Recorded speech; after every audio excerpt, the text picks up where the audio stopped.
I'm super excited to welcome onto the first time facilitator podcast, Uyen Vo. Uyen, thanks so much for joining us today.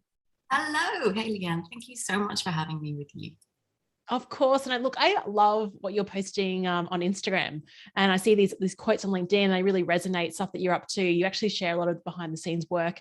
But for those listeners who don't know your work yet, haven't been exposed to your Instagram account or your LinkedIn content, can you tell everyone a bit about yourself, your story, and how you discovered the world of facilitation? Yeah, all my 200 Instagram followers. Not about the metrics. So my company is called Fierce Consulting. I'm based in the UK. And what I really help clients answer is, how do I get all of this work done? That's what people usually come to me for. I started out my career in financial services. So I started in a really big bank in the City of London. I did a really technical, analytical role in corporate treasury, doing balance sheet management and capital optimization. So really a spreadsheet jockey, very data driven. And somehow during that journey in my career, I became quite burnt out. I became a bit sad and disillusioned with all of this technical work. And I felt very innately that there was more to discover in life, but I felt quite trapped. I felt like, I've specialized in this area so much, I'm never going to be able to get out. And I was really lucky. I was supported by certain people to kind of see outside of the box that I'd created for myself, and then started specializing in running my own business and then moving into training and facilitation. So that's what I do now. People bring me in, having had a career delivering work and executing in really challenging environments. They bring me in to help their people figure out their own way of doing things. It's super compelling. I just wanted to, you sort of brushed over that part that I think is probably a big challenge for many people, is like, we often think that we're caught in this box, and it's like where if you watch Friends, Jennifer Aniston's always sort of cast that same type of character, and in our careers we can cast ourselves in this role, and it's really hard to kind of escape that. You said that you worked with a couple of people that sort of shine that light and look, there's other possibilities. What was that process like? Was it just waking up one morning in frustration? Was it 2 years of reflecting and talking to people? What was your process in discovering I actually want to do something else? It's what it is. Yeah, so you use the word pivots occasionally on First Time Facilitator. I didn't so much pivot. I was more like an oil tanker, gradually migrating. I am a very careful and thoughtful, deliberate type of person. So my process to transition probably took, in truth, 5+ years. So it started with soul searching and understanding myself more and exploring what is really important to me, what I value. And then it was I was really lucky. There was a lady who worked at my company. She had the wisdom and the sight to see that there was more that I could offer the world. And so she, just off her own back, spent time with me, mentoring me, asking me really good questions. She's a professional coach. She didn't have to do this. She had her own day job. I guess in terms of pivots or truly lucky moments, she is one of my lucky moments, or my lucky people. And so through that sort of molding and crafting and coaching, I was able to craft a role for myself in corporate treasury, but people oriented. So rather than technical work, I was asked to look after the 300 or so people in the department, performance management, compensation, learning and development, all of those topics. I was liaison between my technical functions and HR and the other people oriented lines of business. So as a consequence, that was a really safe transition for me, because I was still using my expertise in treasury, but I was kind of moving into a different area of discipline. So that was one way of doing it. Stick to your area, but like maybe try a little bit of an angle. And then I guess the other pivot moment I had was, there's a couple. One is, I realized that if I wanted to do something different in my life, I needed to reduce the cost of living. Because being an entrepreneur is inherently more financially risky. And I didn't want to burden my husband, my partner, with the financial responsibility of us both while I figured out what I was going to do with myself. So we moved up from London to the northwest of England, which is a much lower cost base. so that I had that flexibility and breathing space to do some more exploration. So that was a second tip, see what you can do and give up in your, financial responsibilities to give yourself that space. And then the final pivot, this is my second lucky person. See, my life is littered, the journey of my life is littered with just amazing people. I almost probably don't even deserve to know, but I've just been really lucky to meet. And this woman, she runs her own fantastically successful facilitation business. And she just took me under her wing.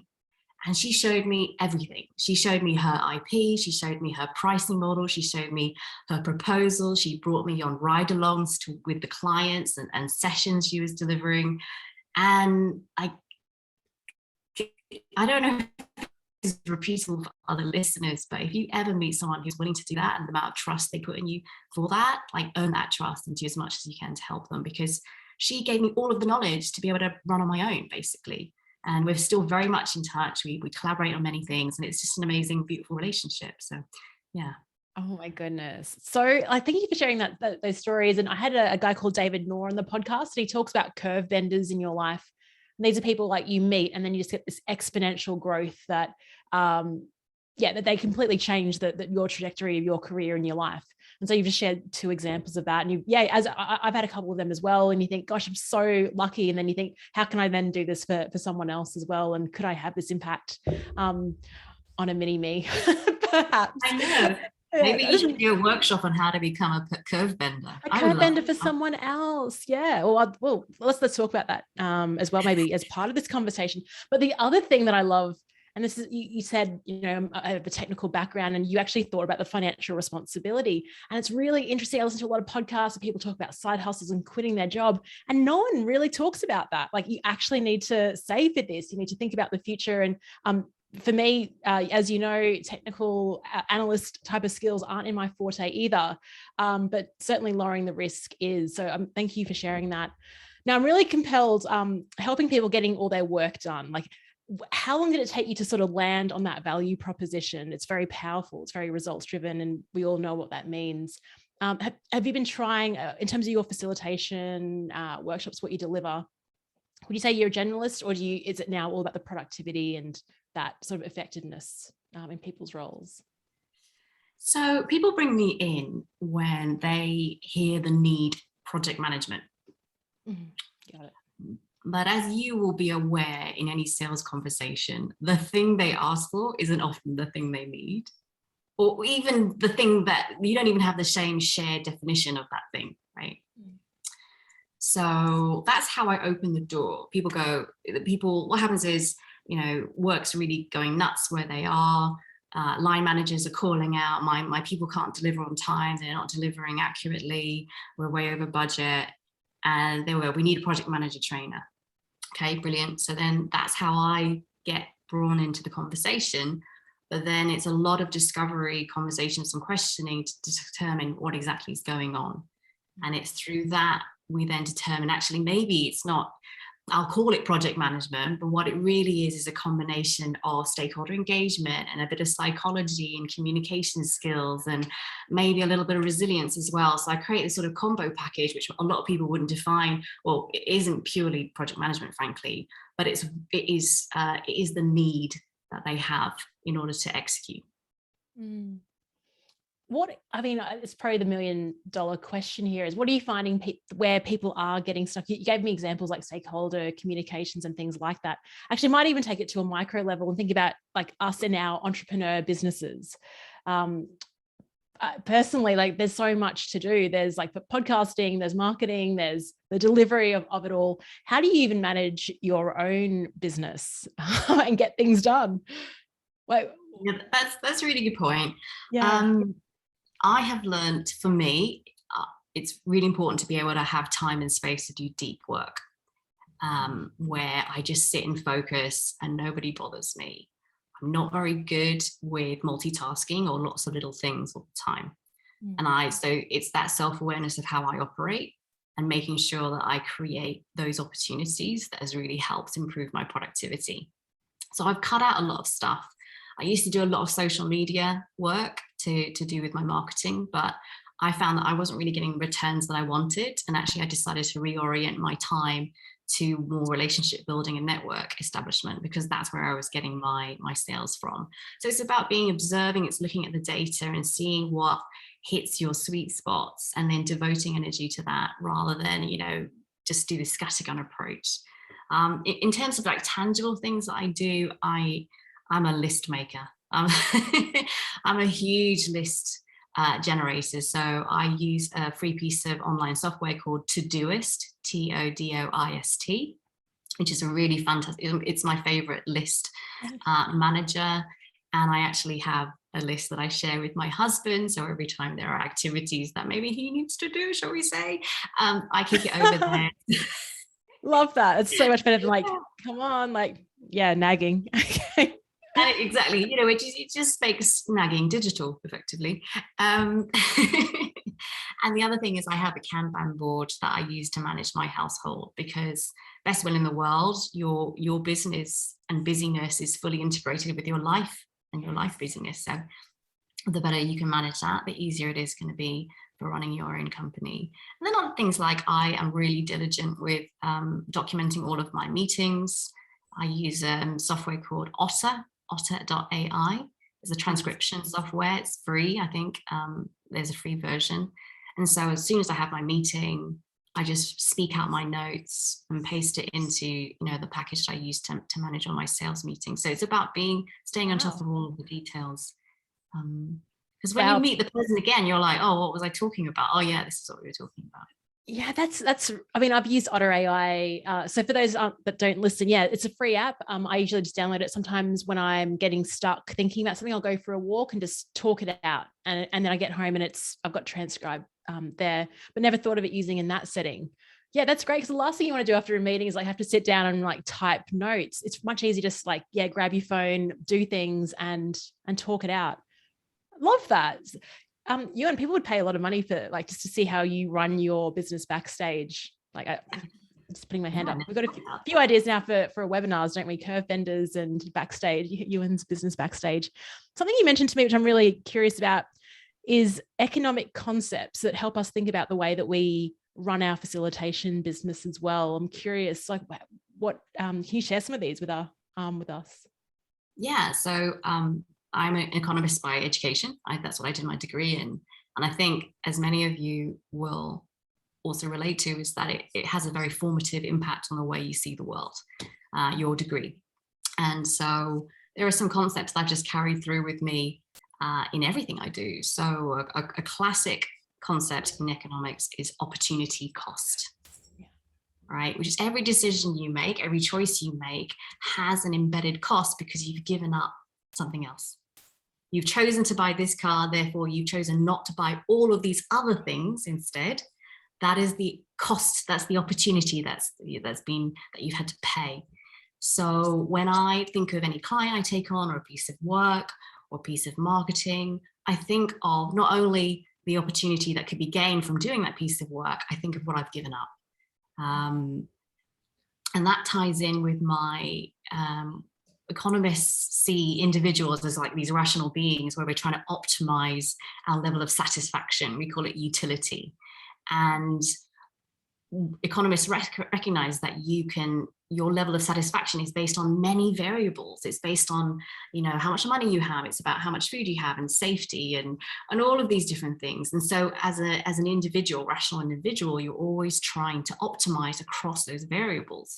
But very often, if you want a bit more money, you're going to have a bit less leisure time or something like that. Those are the opportunity costs. So for me, I'm always trying to balance out, look, actually, this extra client sounds fabulous. Maybe I don't need it. Maybe what I really need, what's going to make the difference to my happiness right now, is this extra leisure time. So I'm constantly juggling rather than just one parameter, which I think when you read business books, they're always like turnover and profit. And I'm like, well, yeah. my life is more than that. Yeah, you really are integrating your work and your life with your Kanban board. And this is another example of that as well. I'm just trying to think of like what would be my criteria on utility, because sometimes I like ego can sometimes come into it as well. Like, oh, the profile of it. And I think at various stages in your business growth, like I remember in the first year, it's like, yes, yes, yes, yes, yes. Because cash flow, getting yourself out there is like the most important thing. I think the scary part is as you evolve, as you build your business, you need to consider, does the utility actually change in terms of like what is the key criteria for you? And where we can get stuck is when it doesn't shift, even though we've made progress, that mindsets remain the same. That's really opportunity cost. Yeah, I always struggle with that because a FOMO, it's like, it's just, oh, I'm missing out. But then you, how good is it sometimes when a meeting is cancelled or something has been postponed, you actually recognize, oh, I've got this free time back and look what I can do with it now. Yeah, absolutely. And what you'll find is that if you have a surplus in anything, an additional unit of that thing isn't very valuable to you. So if you have 80 hours of free time in any month, you're like, well, actually, I can easily give away a few for a few extra thousand for a client, right? That's no big deal to you. But if you only have one free hour in a month, then you're going to value that 1 hour really highly. So there's a scarcity element to it as well. Gosh, this is an amazing way of thinking. I mean, yeah, again, please blog, do the webinar. The other thing, so Uyen and I were sort of emailing back and forth, and she was bringing out these concepts, and I didn't want to ask her before this interview, so I'm asking you now. Be the barnacle on a whale's back. That's another phrase that you come up with. So where did you get this from, and what does it mean? So 100% made up. Please feel free to use it. Oh, okay. No, maybe someone's using it, but it's just how I refer to a situation where it's better for you as a business to be a small part of someone's budget than a big part of their budget. So let's say you're working with a company and their learning budget is 10 grand, yeah? And your contract is 5 grand, say. Because you are 50% of their contract, they are going to put you through the mill in terms of due diligence. You're going to be on endless sales calls. You're going to meet everybody in the company probably just to win that 5 grand, right? Because you constitute such a large proportion of their spending, right? But if you're working with a company that's got 100 grand budget or $1 million budget, yeah, they're still going to check you out and make sure you're all right, but they're not going to worry about you nearly as much as those big enterprise-wide contracts they're worrying about, yeah? So in terms of ease of sales and maintenance of the contract as well, and scrutiny that you have to go through, it's much better to be the barnacle on the back of a giant whale, to be the little tiddler that passes. It's still 5 grand to you, it's still the same work, but it's less work. Oh gosh, you are blowing my mind. Because you're thinking about things that I've never even considered based on, like you said, your work experience. If we were working for the same company, I would have been in the L&D team. You would have been in the finance team, like being the one sort of judging. And I've got no idea like what they're assessing on.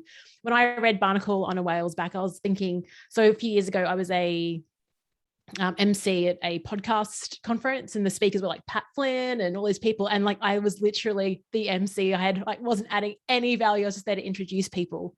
But I felt like I was riding the whale's back, like sharing a stage with all these great people. So the metaphor, I think, can play along in that way as well. So when it comes to, let's talk about these sort of contracts and working with companies. So when you are potentially doing outreach or looking for work, are you looking at size of company, or how do you what are you thinking about, and how do you find out what is their type of budget? Is it just asking them the question, or curious to hear your thoughts on how you ascertain that?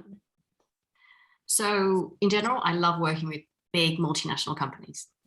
And if you look at my LinkedIn, if you look at my LinkedIn and you look at my website, you'll see the names that I work with. And it's weird, right? Because a lot of first-time facilitators will think, oh, I've got to go small because I'm small. They won't want to mess with me. Yes. They totally do want to mess with you. Please absolve yourself of that assumption if that is something that's embedded in your thinking. The only reason why they may not want to deal with a small company is because they have a perception that we are just harder work. But many companies, learning functions will have their big overarching projects that they work with, the McKinseys or the EYs of the world, but they will want to supplement that with lots of focused things, and that's where we fit in, right? We're much more agile. I make sure that I don't demonstrate any of the negatives of working with a big company. So when I talk to my clients and they talk about these big companies, they're very inflexible, they've got very long approval processes, all of that nonsense of working with a big company. So I make sure I am the diametric opposite. They email me, I email back. They want a decision that day, I'm going to give them a decision that day. I'm the last man standing. I'm where the buck stops. So it's really convenient for them to work with someone like me. The way I meet them is through referrals and my network. Yeah, and so it's really hard to just roll off with your brochure off the street and just stand outside a massive bank and be like, please listen to me. Like, that's not going to work. But as you say, Leanne, if you've been working in L&D in your previous career, I would be checking out all your former colleagues and seeing where they've ended up in the world and asking for that introduction in. Because once they do meet you, they see that you're good to work with. Your pricing is usually very competitive because we don't have such overheads. And you can prove that you're a professional that they can work with. They usually love it, and my clients love it. I agree, and I think we've had examples, or I've got neighbors that work for a massive consulting company, and I sort of joke that they send in their like amazing people to win the gig and then delegate it to like graduates and juniors, so you're not actually getting the person that you bought from. So that's an absolute, as Alan Weiss would say, an offensive weapon.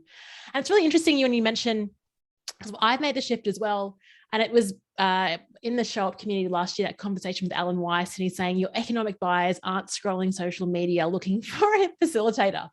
And that is when I shifted my approach as well and started investing more in relationships too. So so for you, so now you're sort of spending less time on social media, now making more one-on-one appointments, calls, that type of thing?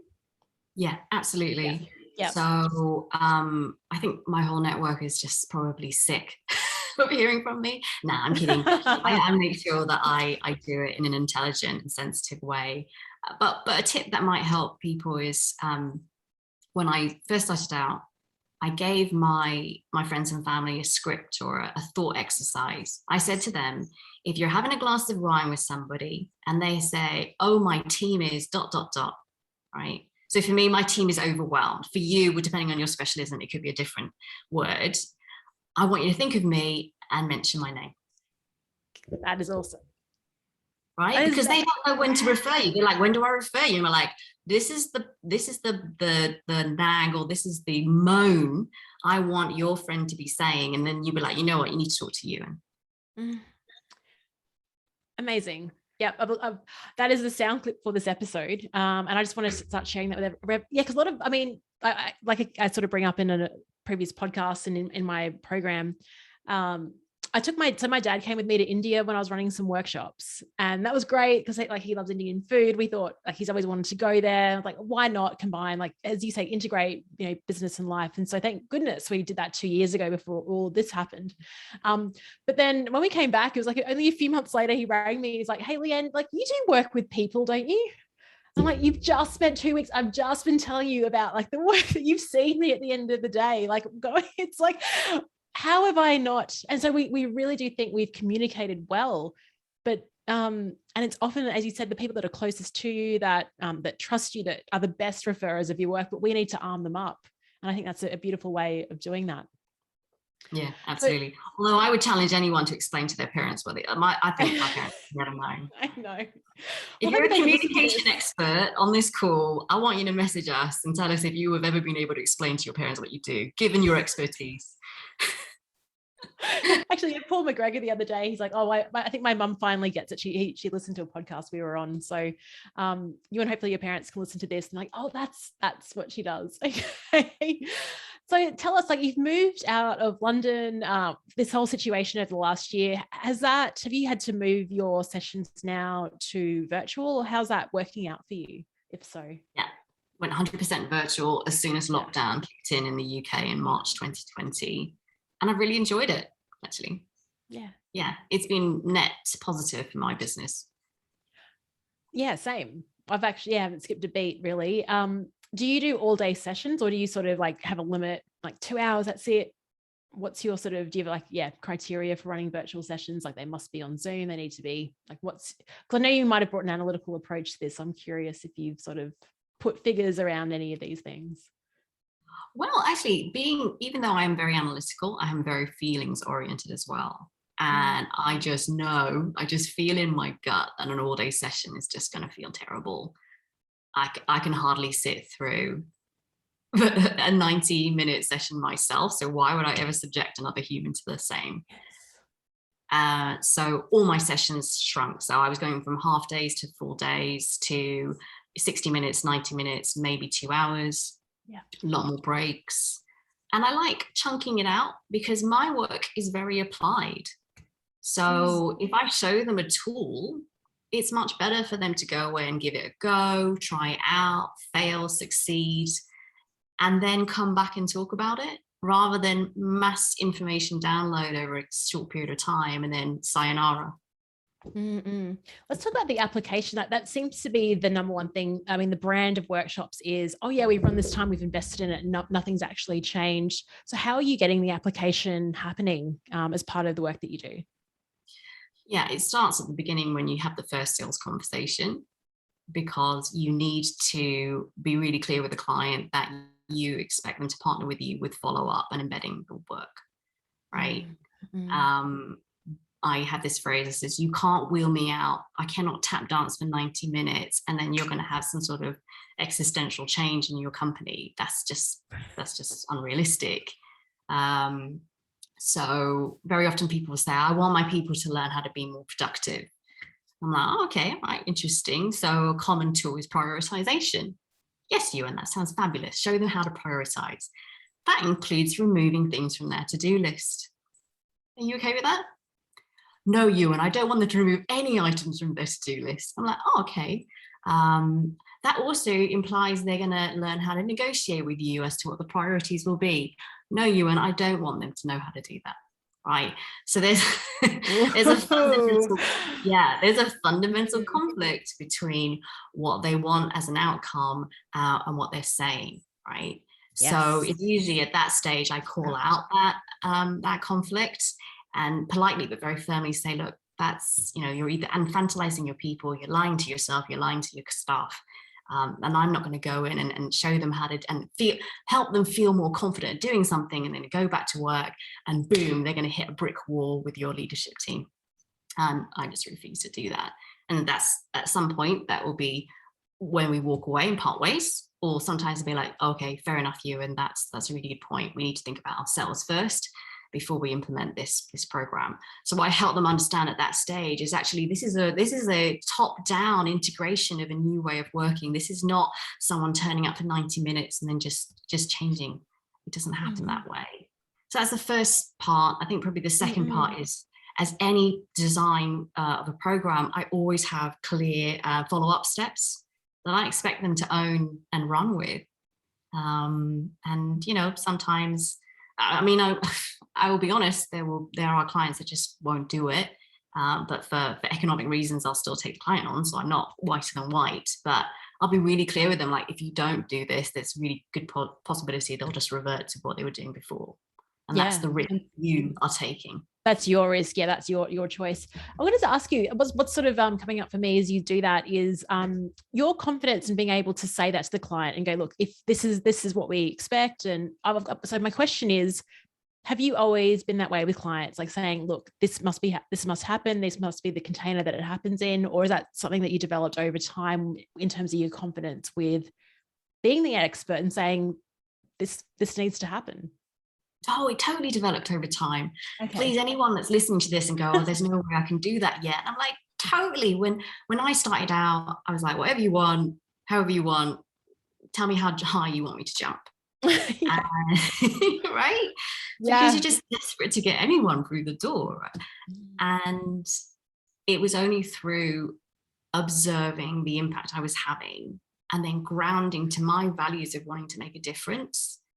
And then the obligation I feel when I meet people in a training room, and I'm not going to send anyone off into the wilderness on with my tool and know that they're set up for failure.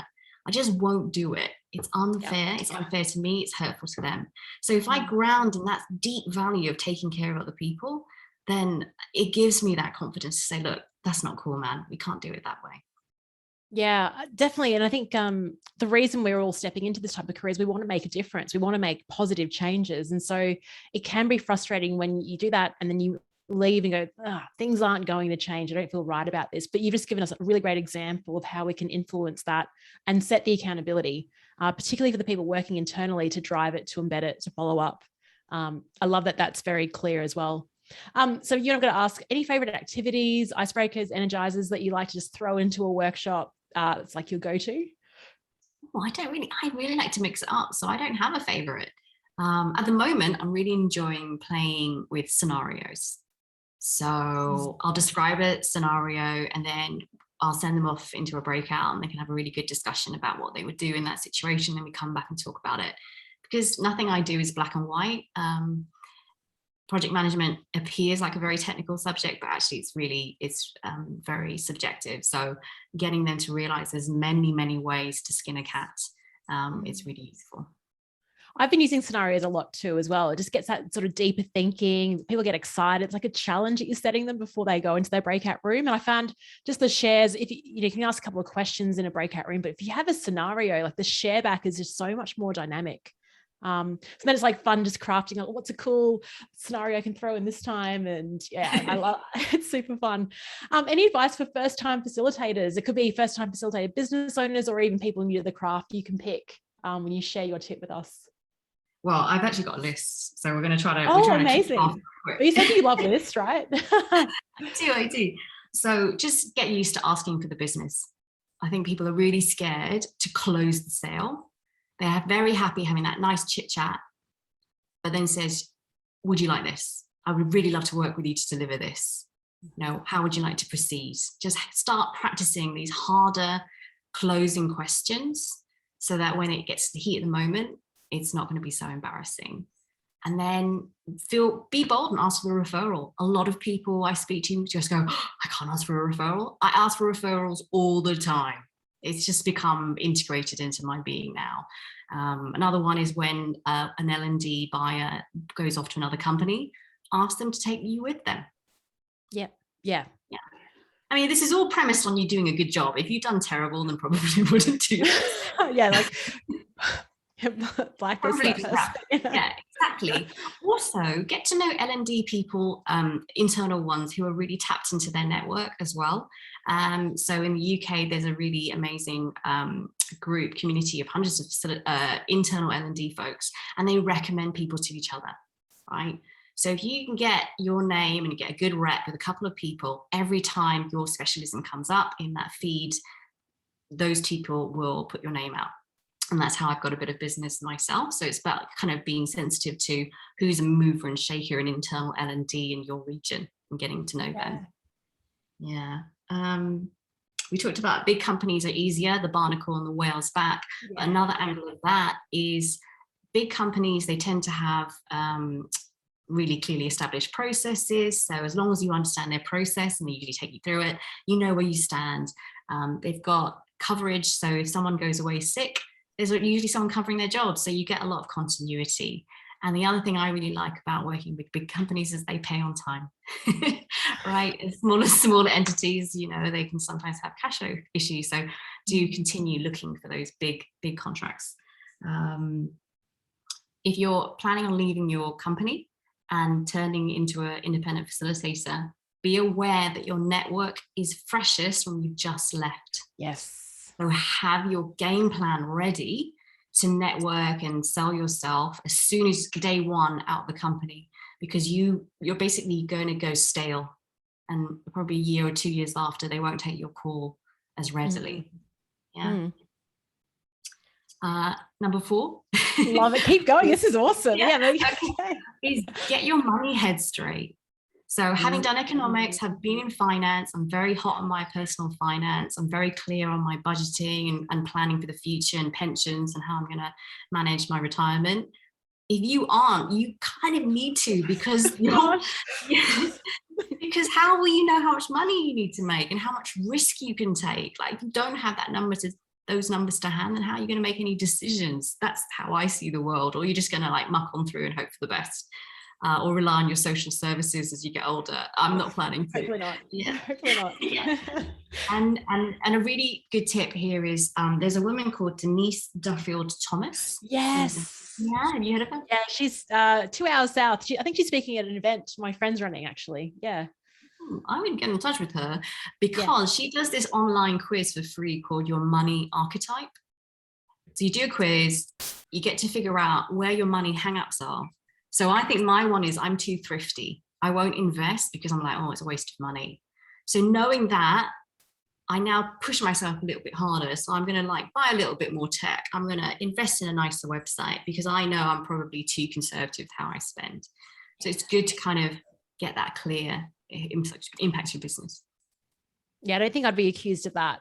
Ask my husband. Pretty okay.